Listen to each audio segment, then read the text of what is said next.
حضرت یوسف علیہ السلام کی کہانی انسانی تاریخ کی ان عظیم ترین داستانوں میں سے ایک ہے جن میں صبر، تقوی، وفاداری، پاک دامنی، حسن اخلاق اور اللہ پر کامل یقین کی روشن مثالیں ملتی ہیں۔ یہ کہانی صرف ایک نبی کی زندگی کا بیان نہیں بلکہ ہر اس انسان کے لیے رہنمائی ہے جو آزمائشوں، حسد، ظلم اور تنہائی کے اندھیروں سے گزر رہا ہو۔ حضرت یوسف علیہ السلام کنعان کی سرزمین میں پیدا ہوئے۔ آپ حضرت یعقوب علیہ السلام کے صاحبزادے تھے۔ حضرت یعقوب ایک نیک، بردبار اور صاحب بصیرت انسان تھے جن کا دل اپنی اولاد کی محبت سے بھرا ہوا تھا۔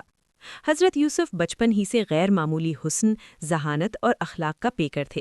ان کے چہرے پر ایسی معصومیت اور نور جھلکتا تھا کہ دیکھنے والا بے اختیار محبت کرنے لگتا۔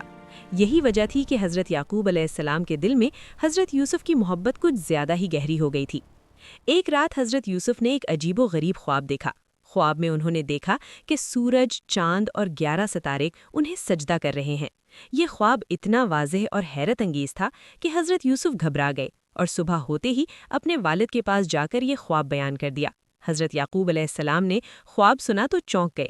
وہ فوراً سمجھ گئے کہ یہ خواب غیر معمولی ہے اور اس میں مستقبل کی عظیم نشانی پوشیدہ ہے۔ انہوں نے حضرت یوسف کو شفقت سے سمجھایا کہ وہ یہ خواب اپنے بھائیوں کو نہ بتائیں کیونکہ حسد انسان کو اندھا کر دیتا ہے۔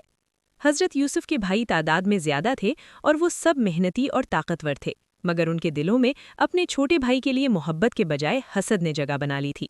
وہ دیکھتے تھے کہ ان کے والد حضرت یوسف سے زیادہ محبت کرتے ہیں، اس لیے ان کے دلوں میں نفرت بڑھتی چلی گئی۔ وہ آپس میں باتیں کرنے لگے کہ ہمارے والد ہمارے ہوتے ہوئے یوسف کو ہم پر ترجیح دیتے ہیں، یہ کیسا انصاف ہے۔ یہی حسد آہستہ آہستہ ایک خطرناک منصوبے میں بدل گیا۔ ایک دن بھائیوں نے حضرت یعقوب سے اجازت مانگی کہ وہ حضرت یوسف کو اپنے ساتھ چراگاہ میں لے جانا چاہتے ہیں تاکہ وہ کھیلیں اور خوش ہوں۔ حضرت یعقوب کا دل ماننے کو تیار نہ تھا، مگر بھائیوں کے بار بار اصرار پر انہوں نے اجازت دے دی، حالانکہ ان کا دل کسی انجانے خوف سے بھرا ہوا تھا۔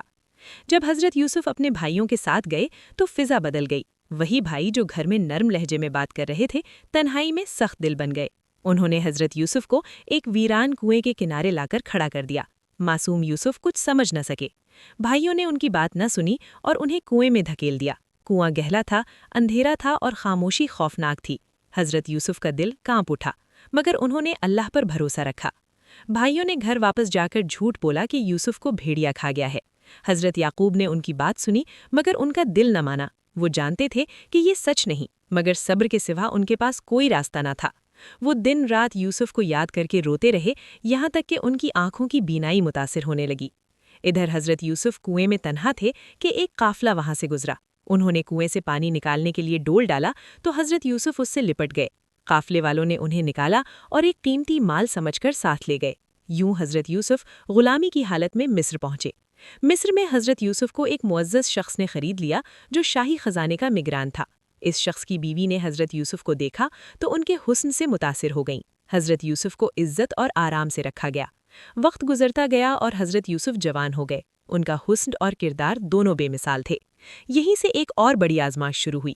اس عورت نے حضرت یوسف کو اپنی خواہش کا نشانہ بنانا چاہا، مگر حضرت یوسف نے سختی سے انکار کر دیا۔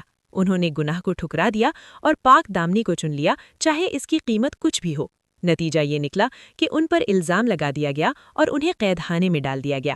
قید خانہ ایک تنگ اور اندھیری جگہ تھی، مگر حضرت یوسف کے کردار کی روشنی وہاں بھی پھیل گئی۔ وہ قیدیوں کے دل جیت لیتے، ان کی بات سنتے اور انہیں امید دلاتے۔ قید میں انہوں نے خوابوں کی تعبیر بتانی شروع کی اور ان کی باتیں سچ ثابت ہونے لگیں۔ کئی سال قید میں گزر گئے، یہاں تک کہ مصر کے بادشاہ نے ایک عجیب خواب دیکھا۔ کسی کو اس کی تعبیر معلوم نہ تھی، تب کسی نے حضرت یوسف کو یاد کیا۔ حضرت یوسف نے خواب کی تعبیر بتائی اور ساتھ ہی آنے والے قحط کا حل بھی پیش کیا۔ بادشاہ ان کی عقل اور دانائی سے بہت متاثر ہوا۔ حضرت یوسف کو قید سے نکالا گیا، مگر عزت کی بحالی کے بغیر رہائی قبول نہ کی۔ تحقیق ہوئی، سچ سامنے آیا اور حضرت یوسف بے گناہ ثابت ہوئے۔ پھر انہیں مصر کا وزیر بنا دیا گیا۔ وہ غلامی سے اقتدار تک پہنچ گئے، مگر ان کے دل میں غرور نہ آیا۔ قحط کے زمانے میں حضرت یوسف کے بھائی اناج لینے مصر آئے۔ وہ اپنے بھائی کو نہ پہچان سکے، مگر حضرت یوسف نے انہیں فوراً پہچان لیا۔ کئی ملاقاتوں اور آزمائشوں کے بعد حضرت یوسف نے خود کو ظاہر کیا۔ بھائی شرمندہ ہو گئے، مگر حضرت یوسف نے انہیں معاف کر دیا۔ یہی اصل عظمت تھی۔ آخر کار حضرت یعقوب بھی مصر آئے۔ برسوں بعد باپ اور بیٹا ملے۔ حضرت یوسف کا بچپن کا خواب پورا ہوا، سب نے ان کے سامنے عاجزی اختیار کی۔ یہ لمحہ ثابت کرتا ہے کہ صبر کبھی ضائع نہیں جاتا۔ حضرت یوسف علیہ السلام کی کہانی ہمیں یہ سکھاتی ہے کہ حالات کتنے ہی سخت کیوں نہ ہوں، اگر انسان اللہ پر یقین رکھے، پاک دامنی اختیار کرے اور صبر کا دامن نہ چھوڑے تو انجام ہمیشہ خیر ہی ہوتا ہے۔ یہ داستان آج بھی ہر ٹوٹے دل، ہر مظلوم اور ہر آزمائے ہوئے انسان کے لیے امید کا چراغ ہے۔